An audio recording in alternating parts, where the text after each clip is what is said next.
We're at San Diablo on Friday afternoon, Courtney Place. We're doing Hotline for hot people. There's my hot son, he's just finished his holiday program. Good on you, Nick, nice to have you here. I'm Sean Rush, I'm here with Sarah Jane Seddon. We've got our hot hats on. Our guest in the hot seat, he's got a hot hat on here. It's Paul Robinson from the Wool Store. Paul, you've had a bit of an interesting week with a court case against Wellington City Council. You just want to just talk us a little bit more through that, not dwelling too much on it. We want to hear about what the next plans are for you and your businesses.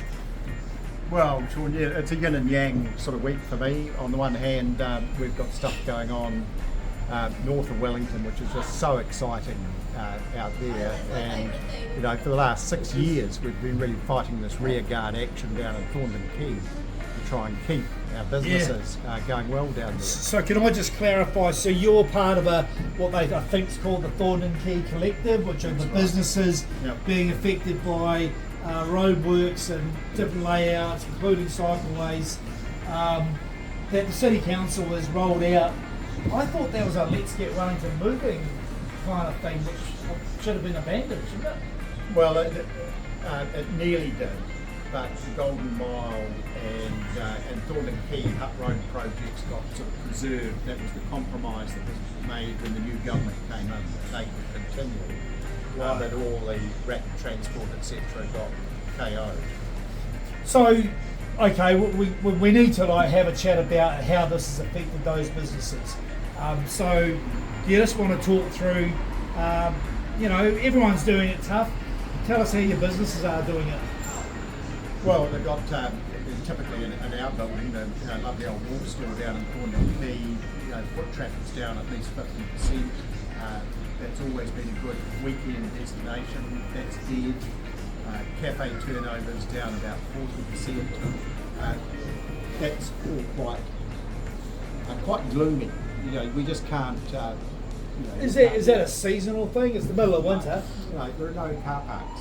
It's just orange cone. People have this perception that they won't find a car park down there. And how long is that going to last for? What's the schedule for those? Till this time next year.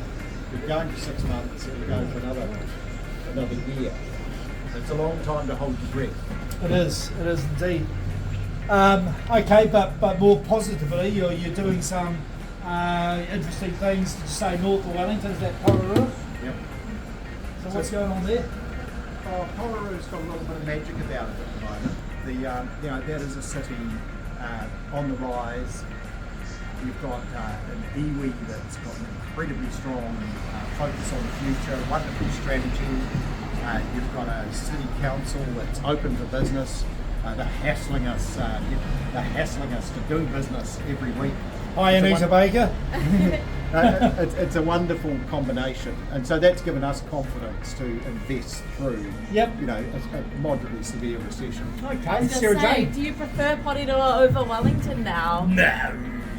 Well, I sort of have. It's a good question because I guess I started off here 50 years ago. This a bit like Sean, being a law student up on the hill there and coming down here and getting drunk. I'm not 50 years ago for me, but yes, I did drink a wee bit.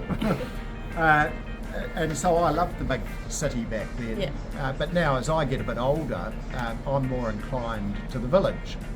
So I like the Pororua's sort of idea of the 200-year village, as opposed to Wellington's determination to become a 15-minute city. Yeah, I mean, I've heard about the 15-minute city, and I've tried it in parts of Britain, and it's quite radical. And they basically block off roads and stop you going in about your business. Is that actually happening in Wellington? Well, I don't know about the physical side of it. I have to say, I've just about got a car park directly out front here. But the point is that it's more an ethos. A 200-year village is something that you cherish and you love and you belong. A 15-minute city is where you work and it's convenient. It might be maybe quite isolating. Yeah. Well, on a positive note, what we're here on Courtney Place. We've both enjoyed our times here at different years, I suppose. Although when I first came down here in the mid to late 80s, you wouldn't come down here for anything other than a Chinese takeaway. Now you can, but it still needs a scrubbing up, don't you think? What would you do here, Paul? What's your recommendation to whoever's holding the reins, in October next year? Well, that's the great thing about Wellington, is that it's got two sides. One is the planned side, which to me is all the waterfront. We've had 20 years. It started off with the Wellington Waterfront Company, doing this quite structured, well organised, well planned waterfront. That Wellington can now treasure. And on the other side, you've had somewhere where we haven't done any planning, which is Cuba Street, which is alive, it's vibrant, it's fantastic. Yeah. It's been allowed to do its thing, and it's gone fantastically well. So Slow Mo Records is still open. That's where I bought my Dark Side of the Moon album. You are young. Secondhand. You're very young. I love this guy. I love this guy. You should have been buying Gumma there. Yeah. Talking about this, whereabouts is your favourite restaurant in Wellington? Well, I guess Havana's probably our go-to one, mate. Mainly because it sits next door to the Picture Theatre, and we would go to the movies there. Oh, nice. Or we would do the same up in Brooklyn. So what part of town do you live in? Well, my wife Julia and I, we've had a dual existence. I've lived out in Plymouton for 40 odd years, and then when I got together with Julia 15 or 16 years ago, she had a lovely village in Nio. So we've had 15 or 16 years. Her house is better than my house is better than your house. Just this month, just this month, we've decided that we're going to do our house. Oh, nice one. In the middle of the street. Very, very fine house. All right, and also, whereabouts your favourite beach? Plymouton Beach. Just take it. You can't just... I used to go there when I was a very little boy. My mum and dad had some friends there, and fond memories of the Newman's bus. Me and my brother going to stay. I think the bloke, he was a cop actually. But anyway, So okay, well, Paul,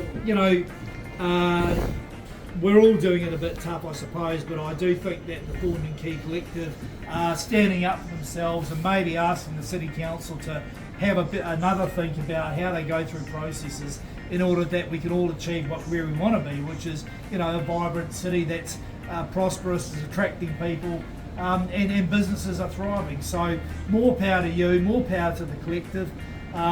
Thanks very much for coming on Wellington Live on Hotline. And Sarah Jane, you got anything you want to wind up with? That's it. That's all good. Paul, any last words from you? Well, Sean, I've been following a lot of your environmental posts on LinkedIn. Okay. And I just have to say they are something that I click on immediately. Okay. Especially seeing as I'm moving up the Kapiti Coast. And the Jacobs report is something we should talk about one day.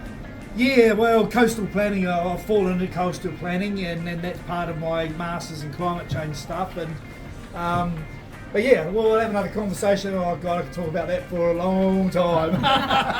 That's the next challenge for me. And but anyway, Paul, thanks so much. Good luck to you and Julia, and hope you do get the one house sort of thing, or the favourite one. And good luck. And if you're coming up to Kapiti, we look forward to seeing you there. Jared will be there with the drum kit, doing the Fleetwood Mac. And the beach, of course, is always welcoming. So thanks very much from Hotline here in Wellington, with the hot hats and the hot seat and the hot people. I'm Sean Rush.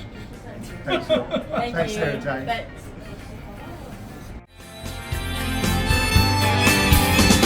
You can't beat Wellington on a good day, or even a bad day too.